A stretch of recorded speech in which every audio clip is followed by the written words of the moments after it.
The smoke billowed across the horizon, turning the Montana sunset an eerie crimson as Finley York pulled his wagon to a halt at the top of the ridge. The year was 1876, and the Western Territories remained as untamed as they were unforgiving. Squinting through the haze, he spotted what appeared to be the smoldering remains of a homestead in the valley below.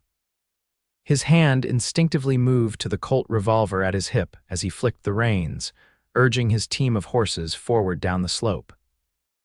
As the wagon drew closer to the destruction, Finley's weathered face hardened. At 32, he'd seen his share of tragedy on the frontier, but the sight of a burned-out home never failed to twist something deep in his gut.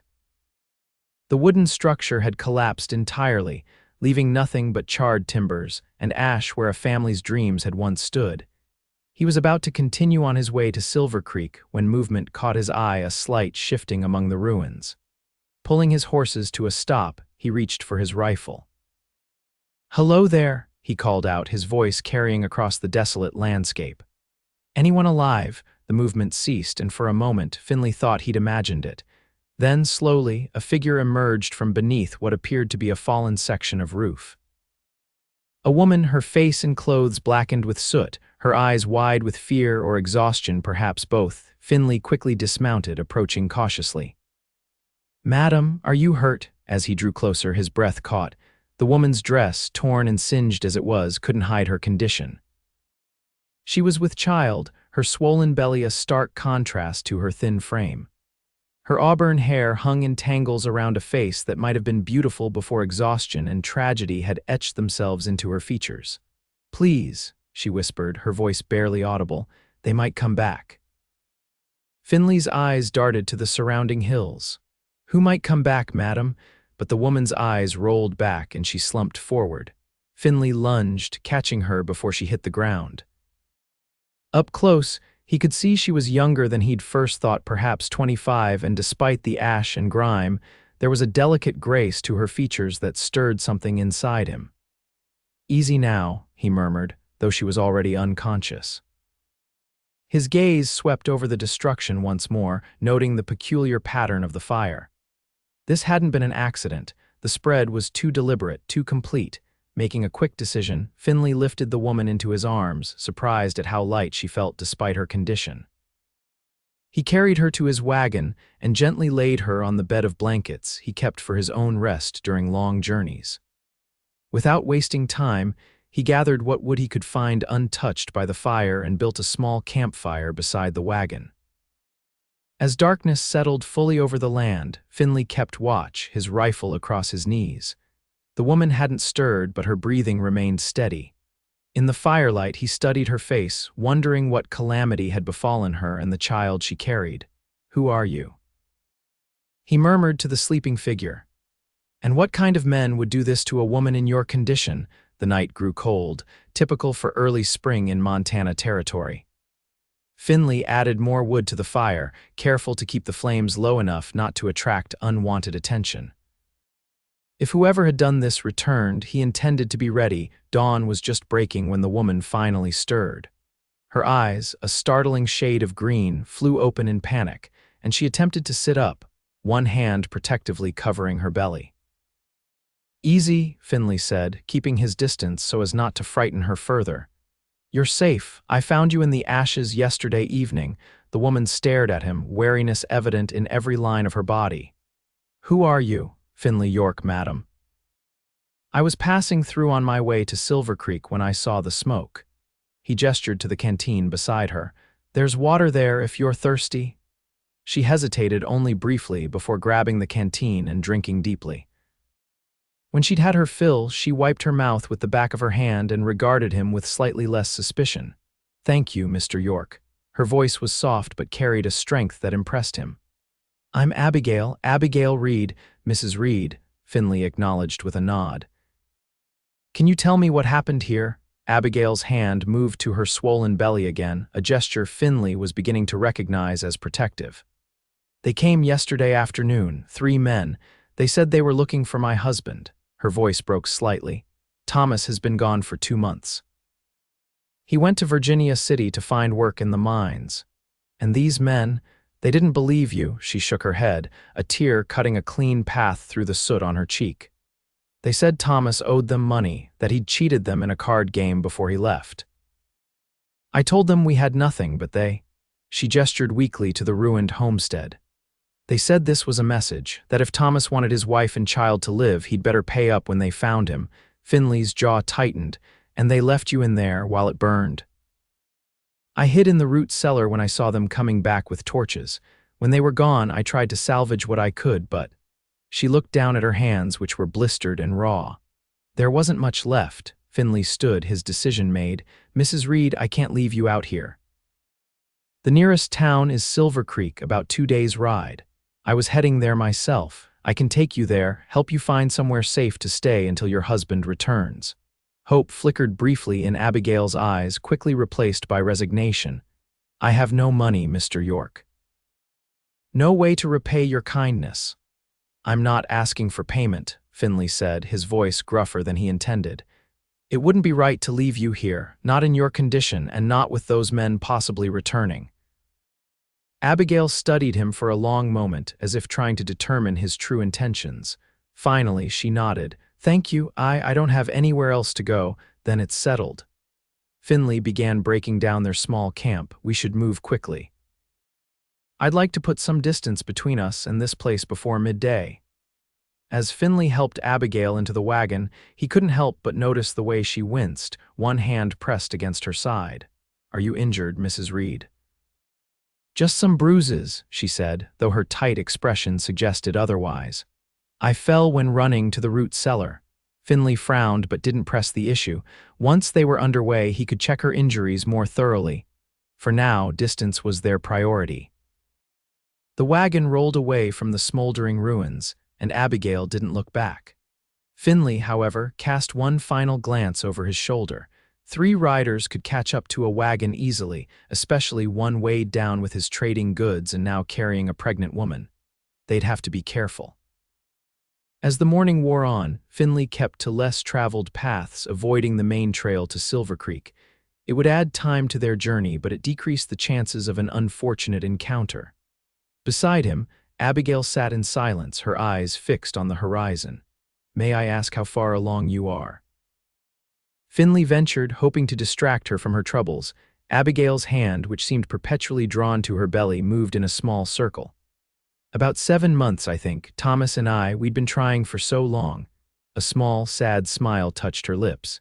He was so happy when we found out. That's why he went to the mines.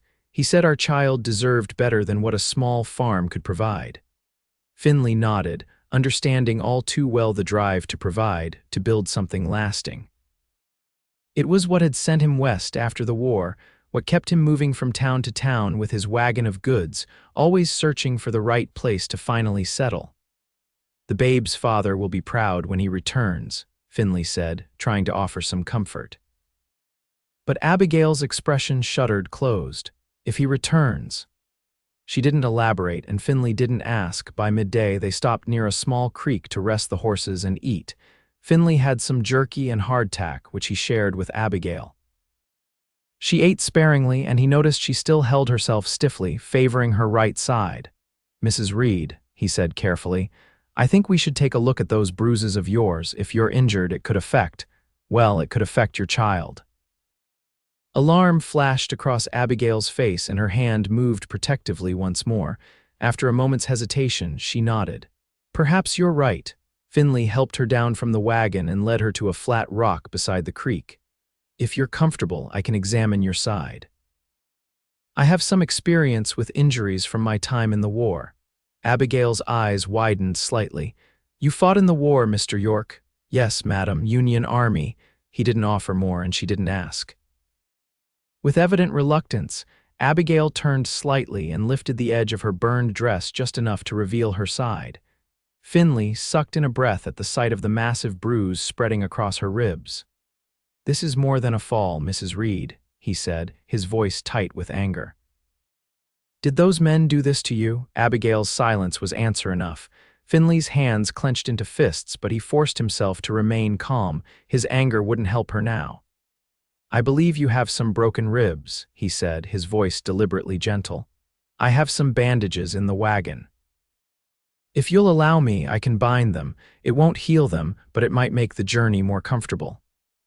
Abigail nodded, and Finley retrieved his medical supplies, a modest kit he'd kept since his army days. With as much clinical detachment as he could muster, he helped Abigail bind her ribs, trying to ignore the softness of her skin beneath his calloused fingers or the scent of her hair when she leaned close. "Thank you," she whispered when he'd finished, her green eyes meeting his with a gratitude that made his chest tighten. "It's nothing," he said gruffly, packing away his supplies. "We should get moving. I'd like to reach Widow Miller's place by nightfall. She has a small ranch about halfway to Silver Creek. She'll let us stay the night, give you a proper bed." They continued their journey in companionable silence, the Montana landscape rolling by in waves of green and gold. Finley found himself repeatedly glancing at Abigail, watching the way the sunlight caught in her auburn hair or how her hand absently stroked her belly. There was something about her, a resilience, a quiet dignity that drew him. It was foolish, he knew. She was married, carrying another man's child. And even if she weren't, what could he offer? He was a drifter, a trader with no permanent home. But still, the protective instinct that had flared when he found her among the ashes only grew stronger with each passing mile. As the afternoon waned and shadows lengthened across the prairie, Finley spotted smoke rising from a chimney in the distance. "That's Widow Miller's place," he told Abigail. "She's a good woman, lost her husband to Indians 10 years back but refused to leave her land. She'll help you." Abigail straightened, her hand smoothing down her filthy dress in a futile attempt to make herself more presentable. Finley's heart twisted at the gesture. Even after all she'd been through, she still had her pride. The widow's ranch was small but well-maintained, with a sturdy cabin, a barn, and a corral holding several horses. As they approached, a gray-haired woman emerged from the cabin, rifle in hand. When she recognized Finley, she lowered the weapon and raised a hand in greeting. "Finley York. Haven't seen you in these parts for a spell. What brings you to my doorstep?" Her sharp eyes moved to Abigail, taking in her condition and disheveled appearance in one sweeping glance. Finley helped Abigail down from the wagon before approaching the widow. "Eleanor, this is Mrs. Reed. She's had some trouble. Her homestead was burned by some men looking for her husband. I found her yesterday and am taking her to Silver Creek, but we need a place to stay tonight." Eleanor Miller's weathered face softened with sympathy. "Of course you'll stay. Bring her inside. The poor thing looks ready to drop." As they entered the cozy cabin, Abigail swayed slightly, and Finley caught her elbow to steady her. The touch sent an unexpected current through him, and when her eyes met his, full of gratitude and something else he couldn't quite name, he found it difficult to look away. Eleanor, missing nothing, cleared her throat. "Mrs. Reed, let's get you cleaned up and into some fresh clothes. I've got some things that might fit you, even with your condition." She shot Finley a pointed look. "And you, Finley York, can make yourself useful by tending to your horses and bringing in some more firewood." Finley nodded, reluctantly releasing Abigail's arm. "Yes, madam." As he stepped back outside, he couldn't shake the image of Abigail's green eyes looking into his, or the feeling of her warm skin beneath his fingers. It was dangerous territory, these thoughts. She wasn't his to protect, to care for. Yet as he unhitched the horses and led them to water, Finley couldn't deny the truth to himself. In the span of a day, Abigail Reed had somehow worked her way under his skin, awakening feelings he'd thought long buried beneath years of solitary wandering. And that, he knew, could only lead to heartache for them both. When Finley returned to the cabin with an armload of firewood, he found Abigail transformed. She'd bathed, and her auburn hair hung in damp waves around her shoulders. She wore a simple blue dress that Eleanor had apparently altered to accommodate her pregnancy. Clean of soot and ash, her face revealed itself to be even more striking than Finley had imagined: high cheekbones, a delicate nose, and those remarkable green eyes that seemed to see right through him. "Mr. York," she said, a small smile touching her lips. "Mrs. Miller has been very kind." Eleanor waved a dismissive hand. "Nonsense, any decent person would do the same." She turned to Finley. Supper will be ready soon, venison stew, and I've made up the spare room for Mrs. Reed.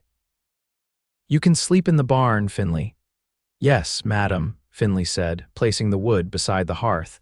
Thank you for your hospitality. The three of them sat down to a hearty meal, and Finley was pleased to see Abigail eat with more enthusiasm than she had shown earlier. Color had returned to her cheeks, and though she still moved carefully, mindful of her injured ribs, there was a new energy about her. As they ate, Alina asked Abigail about her life before the attack. Finley listened intently, learning that Abigail had come west from Pennsylvania with her husband just over a year ago. Thomas Reed had been a schoolteacher back east, but had dreams of building a ranch in Montana territory.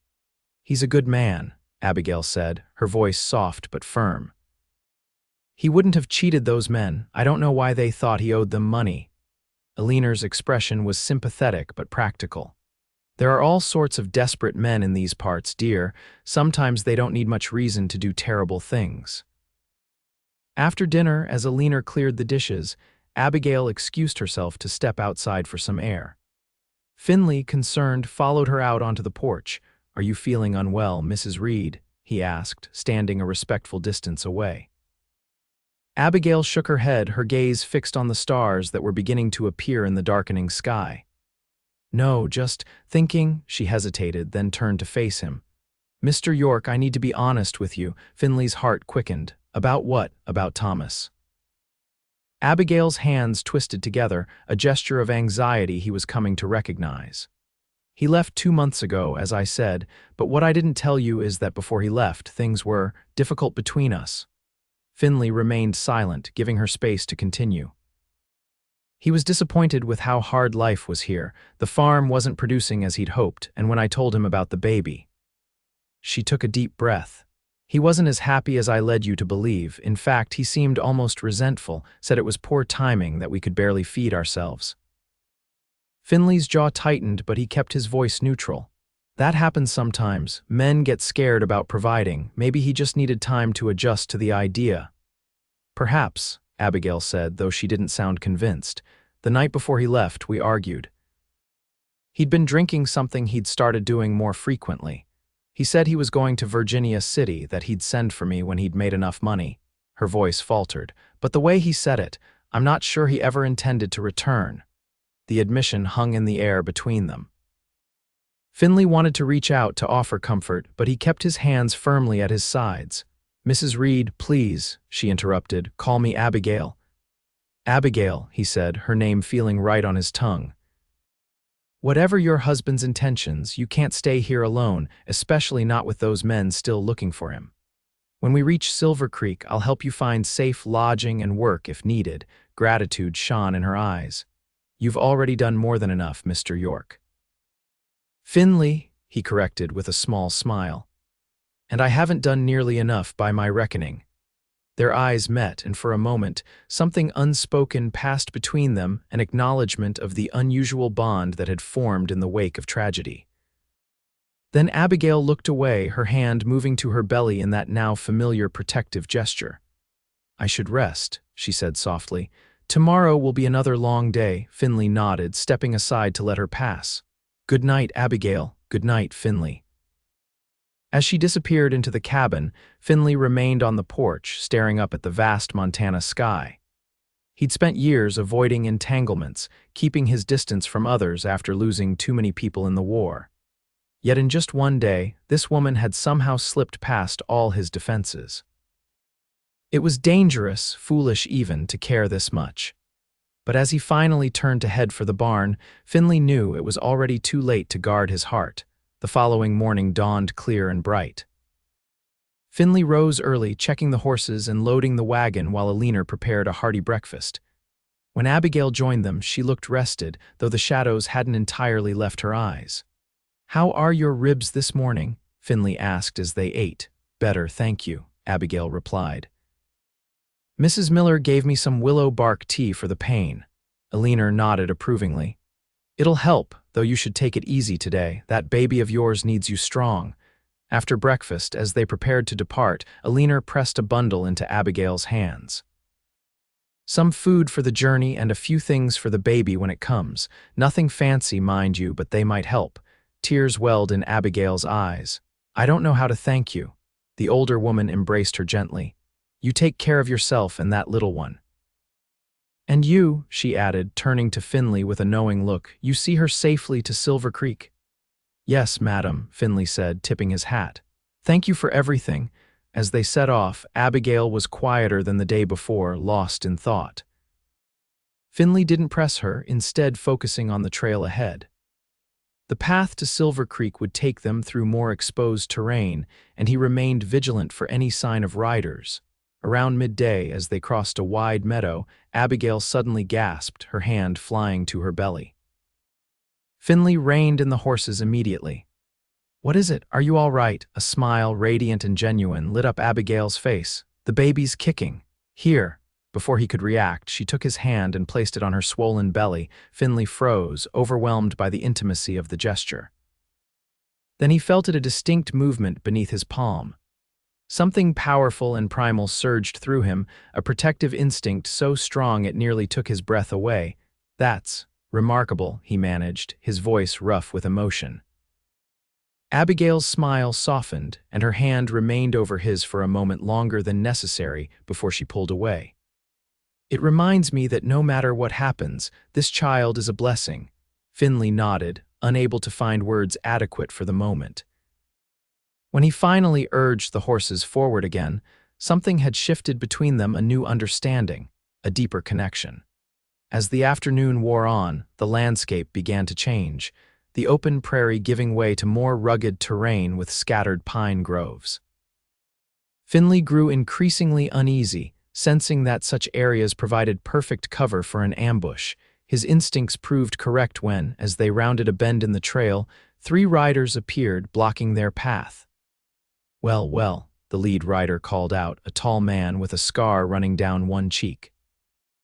What have we here? Finley's hand moved to his revolver, but he kept it holstered for now. Beside him, he felt Abigail tense. Just passing through, Finley said evenly. We don't want any trouble. The scarred man's gaze moved to Abigail, and a slow, menacing smile spread across his face. Say, ain't you Thomas Reed's wife? Thought we left you back at that burning shack. Fear radiated from Abigail, but her voice was steady when she spoke. My husband isn't with me, as you can see. Ain't looking for him at the moment, the man said, urging his horse forward. See, me and the boys decided that maybe old Thomas needs a stronger message. And what better message than his wife and unborn child? Finley's blood ran cold. In one fluid motion, he drew his revolver and aimed it at the man's chest. That's far enough. The other 2 riders immediately drew their weapons, creating a standoff. The scarred man didn't seem concerned, his eyes still fixed on Abigail. You willing to die for another man's wife, mister? He asked, his tone almost conversational. If necessary, Finley replied without hesitation. But I'd rather none of us died today, so why don't you and your friends ride on and we'll forget this happened? The man laughed, a harsh sound that echoed across the quiet landscape. Ain't gonna be that simple. See, Thomas Reed owes us $500. Until we get that money, we ain't forgetting nothing. I told you, Abigail said, her voice rising with frustration. We don't have that kind of money. The farm was all we had and you burned it to the ground. The scarred man shrugged. Then I reckon we'll just have to take something else of value. His gaze raked over Abigail in a way that made Finley's finger tighten on the trigger. I won't tell you again, Finley warned, his voice deadly quiet. Ride on. For a tense moment, no one moved. Then the scarred man made a slight gesture to his companions. Before Finley could react, a shot rang out, striking the wagon just inches from his head. Chaos erupted. Finley fired, catching one of the riders in the shoulder. The man cried out, dropping his weapon. The horses, spooked by the gunfire, reared and bolted forward, directly toward the remaining riders, who scattered to avoid being trampled. Finley struggled to control the team with one hand while keeping his revolver trained on their attackers. Beside him, Abigail held on tightly as the wagon lurched and bounced along the rough trail. Hold on, Finley shouted, finally managing to steady the horses into a gallop away from the ambush. He risked a glance back and saw the scarred man and his remaining companion mounting a pursuit. Another shot whistled past, too close for comfort. "Get down," Finley ordered, and Abigail complied, crouching low in the wagon bed. The trail ahead forked, one path continuing toward Silver Creek, the other veering into denser forest. Making a split-second decision, Finley steered the horses toward the forest. The wagon wasn't built for such terrain, but neither were the pursuers' horses, and the trees would provide some cover from their bullets.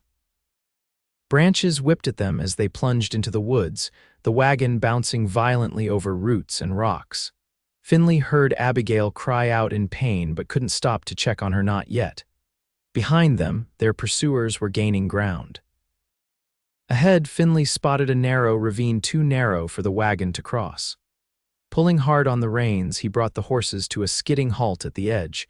"We have to run," he told Abigail, jumping down and reaching up to help her. "Leave everything, just follow me." Terror filled her eyes, but she nodded, allowing him to lift her down. Her face was pale with pain, one arm wrapped protectively around her middle. "Can you make it?" he asked urgently. "I have to," she said through gritted teeth. Taking her hand, Finley led her away from the wagon, deeper into the forest. Behind them, they heard their pursuers reach the ravine and curse loudly. "They're on foot," one of them shouted. "Fan out," Finley pulled Abigail behind a large boulder, both of them breathing hard. "Stay here," he whispered. "I'm going to try to lead them away if I don't come back." He pressed his spare revolver into her hands. "Use this if you have to, then make for Silver Creek. It's about 5 miles east." "No," Abigail clutched his arm. "Don't leave me, Finley, please." The desperation in her voice nearly undid him. "Abigail, you and your child will have a better chance if I draw them off. And what chance will we have alone in these woods?" she countered. "We stay together." Before he could argue further, the sound of breaking branches announced someone approaching.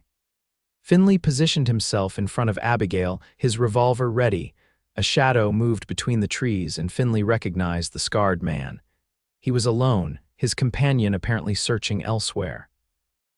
Taking careful aim, Finley prepared to fire, but at that moment, Abigail gasped, a small sound that nevertheless carried in the quiet forest. The scarred man's head snapped in their direction. Come out," he called, his voice eerily playful. "No sense in making this harder than it needs to be." Finley signaled for Abigail to stay down, then moved quietly to a different position, hoping to flank their pursuer. But as he crept forward, his boot snapped a twig. The man spun, firing wildly in Finley's direction. One bullet struck a tree inches from his head, sending splinters flying. Another grazed his arm, a white hot line of pain that he pushed aside. Finley returned fire, his shot finding its mark. The scarred man staggered, clutching his side, but remained upright. With a roar of rage, he charged toward Finley's position. The two men collided in a desperate struggle. The scarred man was larger, but Finley fought with the determination of a man protecting something precious. They grappled for control of the revolver, which discharged harmlessly into the ground. Finley managed to land a solid blow to the man's wounded side, causing him to howl in pain. But his opponent was fueled by fury, and a powerful punch sent Finley sprawling backward. As the scarred man raised his revolver for a killing shot, another gunshot echoed through the trees. The man froze, a look of surprise crossing his face before he crumpled to the ground.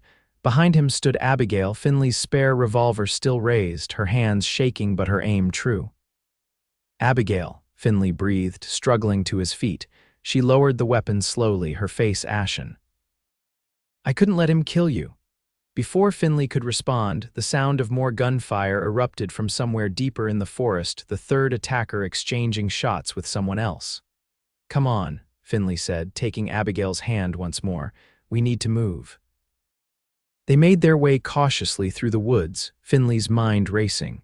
Who else was out there? Another enemy or possibly an ally? The shooting had stopped, leaving an ominous silence. They had gone perhaps half a mile when Abigail suddenly stopped, doubling over with a cry of pain. "What is it?"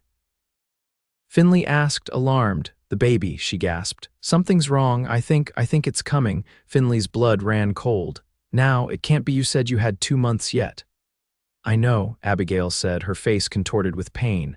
But the fall yesterday and the wagon ride and now this.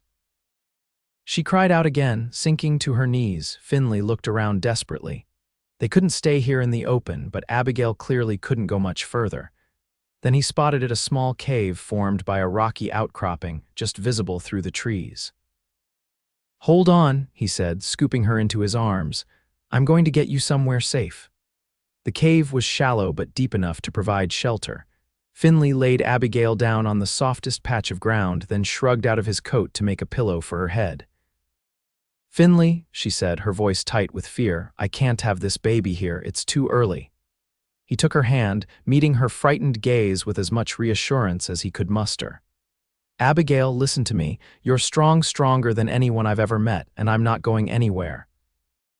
We'll get through this together. As another contraction seized her, Abigail clutched his hand so tightly that her nails drew blood, but Finley barely noticed.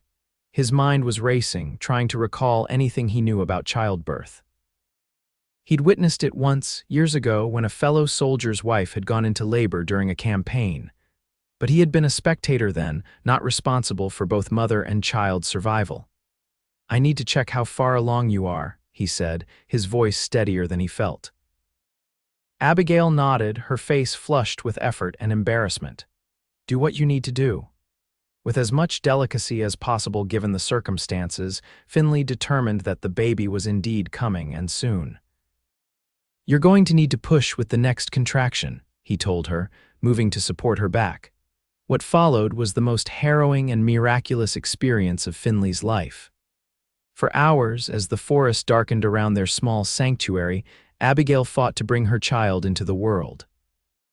She wept, she screamed, she prayed, and through it all, Finley remained by her side, his admiration for her courage growing with each moment. And then, as the first light of dawn filtered into the cave, a new sound joined their exhausted breathing, the indignant wail of a newborn. It's a girl, Finley said, his voice choked with emotion as he carefully cleaned the tiny, perfect being with his cleanest handkerchief. A beautiful baby girl. He placed the infant on Abigail's chest, and the new mother's tears fell freely as she gazed at her daughter. She's so small, Abigail whispered, but she's fighting just like her mother. Finley watched them, this woman and child who had become so precious to him in such a short time. And in that moment, he knew with absolute certainty that he would do anything to protect them, to care for them, to love them if they would let him. She needs a name, he said softly. Abigail looked up at him, her eyes shining with a mixture of exhaustion and joy. Eleanor, she said. After the woman who helped us, and... She hesitated, then continued, Faith. Eleanor Faith Reed, because that's what got us through this night. Eleanor Faith, Finley repeated, gently touching the baby's tiny hand. It's perfect. As the sun rose higher, casting golden light into their shelter, Finley knew they couldn't stay. Abigail needed proper care, and they were still in danger. I'm going to find help, he told her. Silver Creek can't be more than a few miles from here. I'll bring back a doctor. Fear flickered across Abigail's face. What if that other man is still out there? Or what if Thomas's other creditors come looking? Finley's jaw set with determination. No one is going to hurt you or Eleanor, not while I'm breathing. He handed her his revolver once more. Keep this close. I'll be back as quickly as I can. With a last look at mother and child, Finley set out through the forest, moving as swiftly as his tired body would allow. The events of the past 2 days played through his mind like a fever dream, finding Abigail in the ashes, their flight from danger, the miracle of Eleanor's birth. It seemed impossible that so much could change in so little time, yet change it had. The solitary drifter who had stumbled upon a burning homestead was gone, replaced by a man with a purpose, a man with people to protect, a man with a heart that had somehow been unlocked by a woman's courage and a newborn's cry. As Finley emerged from the forest onto a well-traveled road, he spotted a wagon in the distance. Summoning his last reserves of energy, he ran toward it, waving his arms. The driver, an older man with a weathered face, pulled his team to a halt. You look like you've been through hell, friend, he observed. I need help, Finley said, his voice urgent. "There's a woman and newborn baby in the woods. They need a doctor." The man's expression grew serious. "Climb up. My wife's in the back. She's a midwife." "We're heading to Silver Creek, but we can detour for this." Relief flooded through Finley as he scrambled onto the wagon. "Thank you, thank you." The man's wife, a kind-faced woman named Martha, gathered her supplies while her husband, Samuel, turned the wagon toward the forest at Finley's direction. As they made their way back to the cave, Finley explained the situation in brief, tense sentences. Samuel's face darkened at the mention of the scarred man and his companions. "Sounds like the Blackwell gang," he said grimly. "They've been terrorizing folks all through this territory. Word is the law's finally getting organized to go after them." "Blackwell," Finley frowned. The man never gave his name.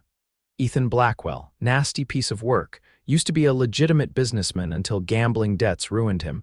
Now he preys on others, claiming they owe him money. Half the time, it's pure invention. This information settled like a stone in Finley's stomach. If Abigail's husband had never actually owed these men money, it meant they had destroyed her home and threatened her life for nothing more than the joy of cruelty. When they reached the cave, Martha immediately took charge, examining both Abigail and baby Alina with professional efficiency. "The child is early, but she's strong," she declared. "And you, young lady, are tougher than old boot leather to have delivered her in these conditions." Abigail managed a tired smile, her eyes seeking Finley's.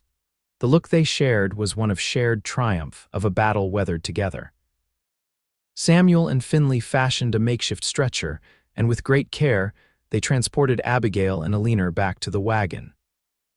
As they journeyed toward Silver Creek, Martha tended to mother and child, while Samuel kept a watchful eye for any sign of the remaining Blackwell gang member. Finley rode alongside, his revolver ready, his senses alert despite his exhaustion. Every time he glanced at Abigail, cradling her tiny daughter, something in his chest tightened with an emotion he was only beginning to understand. They reached Silver Creek by mid-afternoon, a bustling town that had grown rapidly with the discovery of silver in the nearby mountains. Samuel drove directly to the doctor's house, a modest building on the edge of town. Dr. Wilson, a serious man with kind eyes, quickly assessed the situation and had Abigail and Alina brought inside. "You've done well to get them here," he told Finley. "The baby is premature but appears healthy. Mrs. Reed will need rest and care, but I believe they'll both recover fully." As the doctor tended to his patients, Finley finally allowed himself to sit, the adrenaline that had kept him going for the past day finally ebbing away. Samuel clapped him on the shoulder.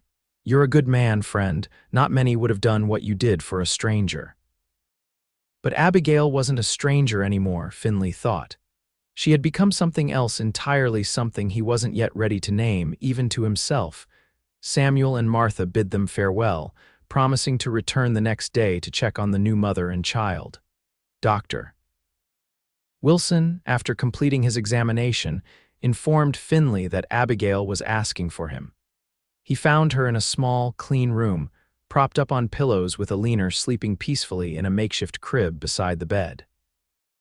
In the soft afternoon light filtering through the curtains, Abigail looked both fragile and strong, her auburn hair spread across the white pillow, her green eyes luminous despite her exhaustion. "The doctor says we're going to be fine," she said as he approached. "Thanks to you." Finley shook his head. "You did all the hard work, I just helped a little." A smile touched her lips. "A little, Finley York, you saved my life, you delivered my daughter, you protected us both at risk to yourself." Her voice softened. "I don't know how I can ever repay you." "There's nothing to repay," he said, meaning it. "I'm just glad you're both safe." A silence fell between them, comfortable yet charged with unspoken feelings. Finally, Abigail spoke again, her voice hesitant. "What happens now?" It was the question Finley had been avoiding. By all rights, his duty was done. He had brought her safely to town, ensured she had medical care. He should collect his wagon if it was still where they'd abandoned it, continue his trading route, return to the solitary life he'd lived for so long. But the thought of leaving Abigail and Alina, of never seeing them again, created a hollow ache in his chest that he couldn't ignore. "I don't know," he admitted. I should probably check with the sheriff about the Blackwell gang, make sure they won't be a threat to you anymore." Abigail nodded, a flicker of disappointment crossing her face. Of course, that would be wise. Another silence fell, heavier this time. Finley cleared his throat. "And I should find us somewhere to stay. The doctor said you'll need at least a week of rest before you can travel." Hope brightened Abigail's eyes. "Us," Finley met her gaze steadily. "If you'll allow it, I'd like to stay, to help you and Alina get settled here, at least until you decide what you want to do next." "I'd like that," Abigail said softly. "Very much." The sheriff of Silver Creek, a grizzled man named John Harker, listened gravely to Finley's account of their encounter with the Blackwell gang.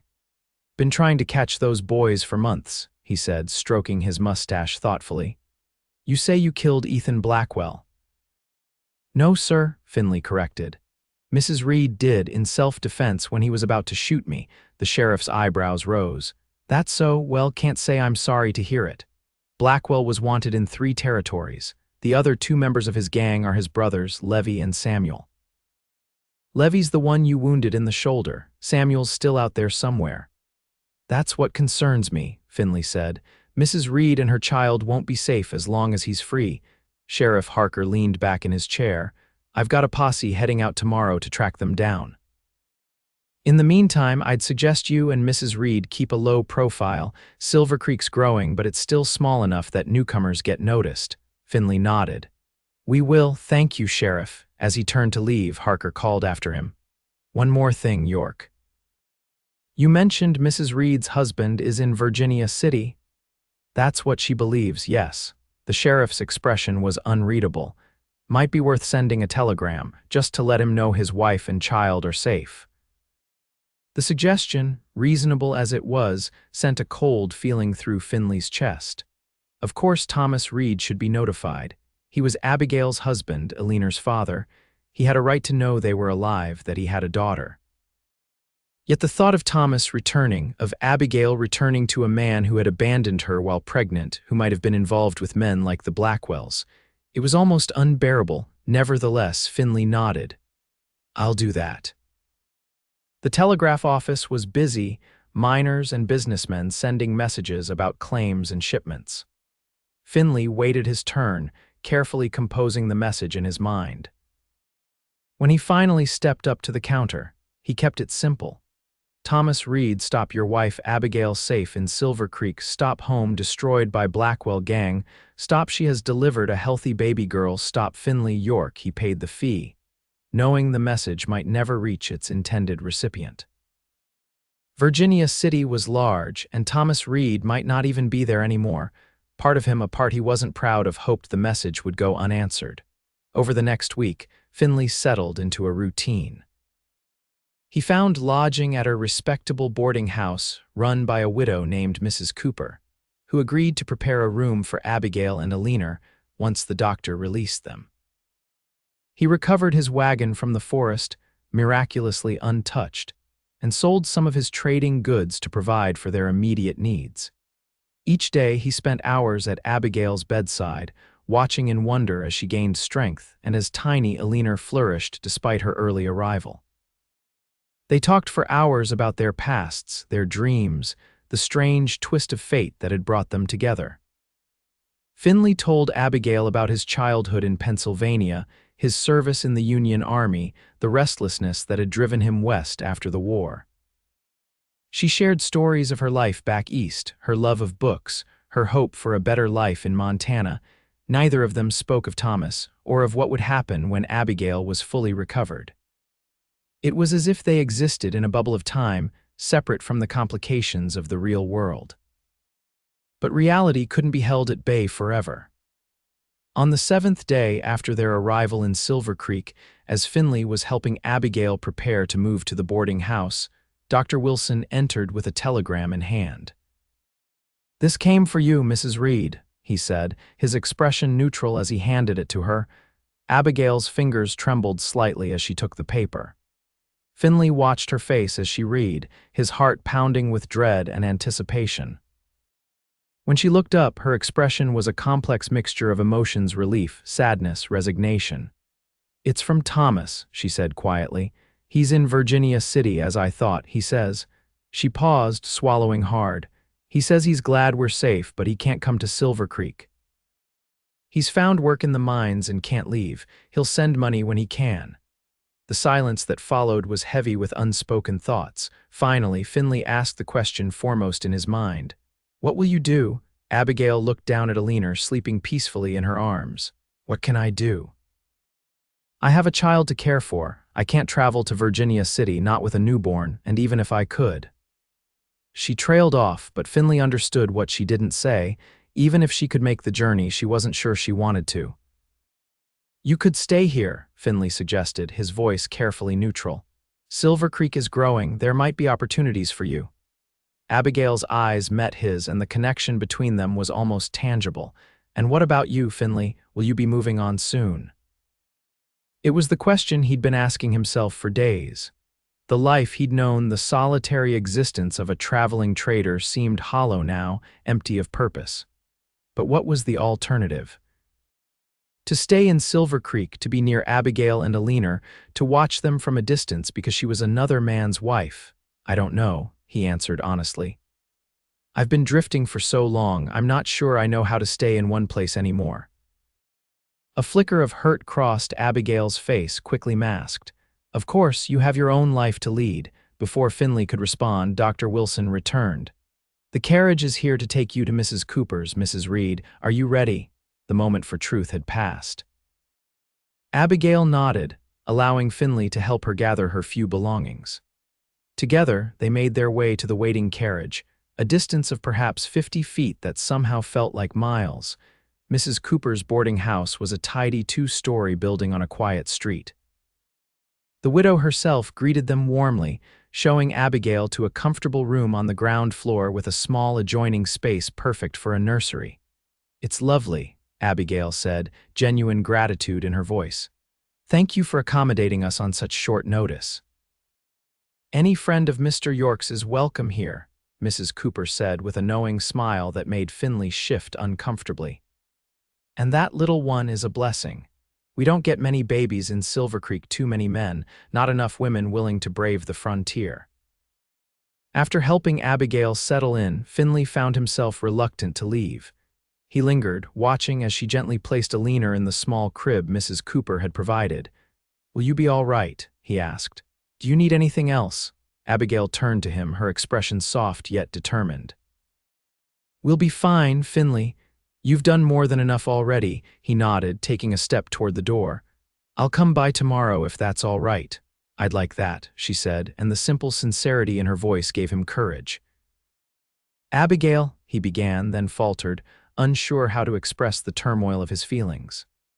I want you to know that whatever you decide, whether you go to Virginia City eventually, or stay here, or something else entirely, I will support your decision. She studied him for a long moment.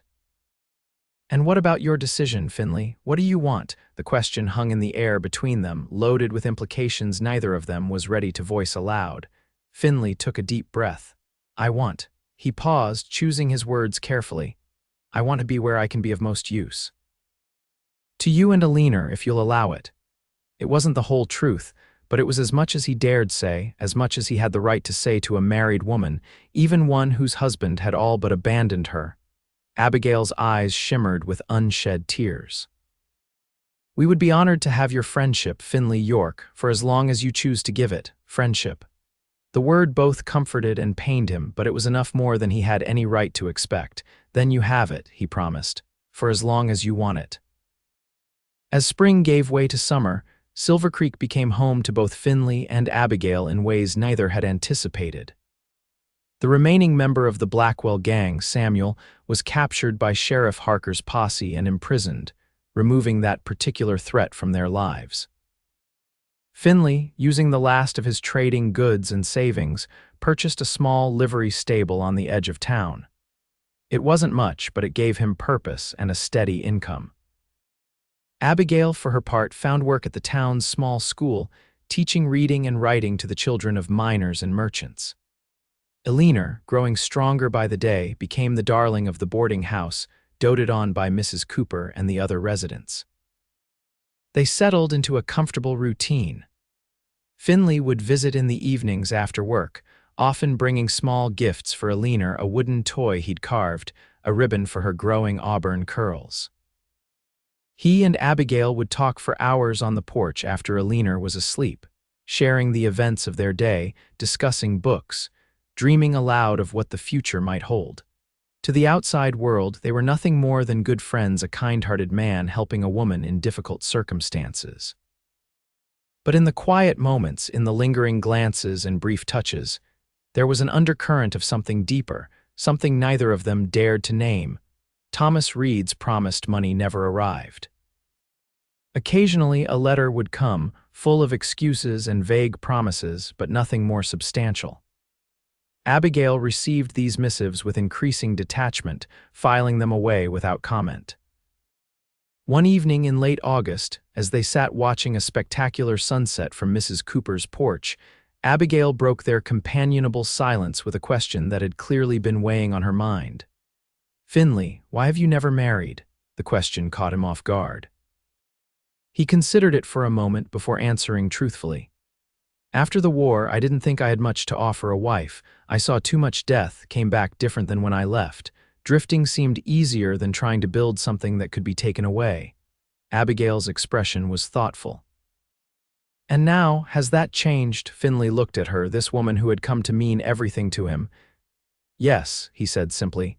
"It's changed." Something unspoken passed between them, a current of understanding that went beyond words. Abigail's hand, resting on the arm of her chair, moved slightly toward his. Finley covered it with his own, a gesture both innocent and profound. They might have remained that way for hours, but a cry from inside the house broke the moment, Alina awakening from her nap. Abigail withdrew her hand reluctantly. "I should go to her," she said, rising. Finley nodded, standing as well. "I'll see you tomorrow." As he walked back to his small room above the livery, Finley's mind was in turmoil. He had crossed a line tonight, acknowledged feelings that had no rightful place in their relationship. Abigail was married, even if her husband was absent. There were laws, conventions, moral codes that couldn't simply be ignored, yet his heart refused to accept these rational arguments. In the months since he'd found Abigail in the ashes of her home, she and Alina had become his world. He loved them both with a depth that sometimes frightened him, Abigail with the passionate devotion of a man who had found his match, Alina with the protective tenderness of a father. Father. The word echoed in his mind, stirring both longing and guilt. Alina had a father, absent though he might be. It wasn't Finley's place to usurp that role, no matter how much he might wish otherwise. The following morning, a letter arrived for Abigail at the school. The handwriting was unfamiliar, the postmark from Virginia City. She opened it during her lunch break, expecting perhaps another empty promise from Thomas. Instead, she found herself reading a formal notice from the Virginia City Mining Company, expressing condolences for the death of Thomas Reed, killed in a mine collapse 3 weeks prior. Enclosed was a small sum, his final wages, minus debts he had accrued. Abigail sat motionless, the letter trembling in her hands. Grief came, but it was a distant, hollow thing, mourning not for the man who had abandoned her, but for the dreams they had once shared, for the father Alina would never know. Relief followed, then guilt at feeling relieved, then a strange, disorienting sense of freedom. She didn't realize she was crying until one of her students, a little girl named Mary, touched her arm. "Are you all right, Mrs. Reed?" Abigail managed a smile, wiping away her tears. "Yes, Mary. I just received some sad news, that's all, but I'll be fine." When school ended for the day, Abigail found Finley waiting outside, as was his custom on Fridays when he closed the livery early. One look at her face told him something was wrong. "Abigail, what is it?" Wordlessly, she handed him the letter. He read it quickly, his expression shifting from concern to shock to a complex mixture of emotions she couldn't quite interpret. "I'm so sorry," he said finally, returning the letter. "Are you all right?" Abigail considered the question carefully. I don't know what I am. Sad, yes. Thomas and I had a life together once, but it ended long before this letter arrived." She looked up at Finley, her eyes clear despite the tears that had fallen earlier. Is it terrible that my first thought was for Alina, that she'll never know her father? Finley shook his head. It's not terrible, it's what any mother would think. They walked in silence toward Mrs. Cooper's, Finley carrying Alina, who had fallen asleep against his shoulder. The weight of the child, the trust in her complete relaxation, felt right in a way Finley couldn't express. "What will you do now?" he asked as they neared the boarding house. Abigail looked up at him, her green eyes steady. "I'll mourn Thomas properly. I'll tell Alina about him when she's old enough to understand, and then—" She took a deep breath. "Then I'll live my life, here in Silver Creek with my daughter doing work I care about." The simplicity and strength of her declaration moved him. "I think that sounds like a fine plan." That evening, after putting Alina to bed, Abigail asked Finley to stay a little longer than usual. They sat in her small sitting room, the lamplight casting a warm glow over their faces. "I've been thinking about something you said," Abigail began. "That night on the porch, when I asked why you never married, you said you've changed." Finley nodded, uncertain where this was leading. "I've changed too," she continued. "When Thomas left, I thought my life was over before it had really begun. I was carrying a child, alone, with no home, no future I could see, and then you found me." Her voice softened. "You didn't just save my life, Finley. You showed me that I could build a new one, that I was stronger than I knew." Finley's heart pounded in his chest. "Abigail, please," she interrupted gently. "Let me finish. I know this may seem too soon. Thomas has only been gone 3 weeks, though in truth, he's been gone from my life much longer. But I need you to know that whatever happens between us, whatever can happen, when the proper time has passed, you have given me and Alina a gift beyond measure. You've given us a home, not just a place to live, but a place to belong." The emotion in her voice, the depth of feeling in her eyes, left Finley speechless. When he finally found his voice, it was rough with suppressed feeling. "Abigail, I would wait for you, as long as it takes, because what I feel for you and for Alina, it's not something I ever expected to find. But now that I have, I can't imagine my life without it, without you." It was as close to a declaration as propriety would allow, given her recent widowhood. But in the look they shared, in the tentative touch of their hands, there was a promise for the future, a future they would build together when the time was right. The traditional mourning period for a widow was 1 year. For Abigail and Finley, it was a time of quiet growth, of deepening understanding, of building the foundation for what would come after. Abigail wore black, as custom dictated, but there was a lightness to her spirit that belied her somber attire. She thrived as a teacher, earning the respect of the town and the adoration of her students. Alina grew from a fragile newborn to a sturdy, curious toddler, taking her first steps with Finley's strong hands supporting her. Finley's livery prospered as Silver Creek expanded, allowing him to purchase a small house on the edge of town, a modest dwelling with a view of the mountains and space for a garden. He worked on it in his spare time, repairing, improving, preparing, though for what exactly he never said aloud. Their feelings for each other, acknowledged but not acted upon, became an open secret in the small community. Mrs. Cooper would smile knowingly when Finley came to call. The school board tactfully scheduled Abigail's teaching duties to end early on the days Finley closed the livery at noon. Sheriff Harker would tip his hat to them as they walked together through town, Alina between them holding their hands.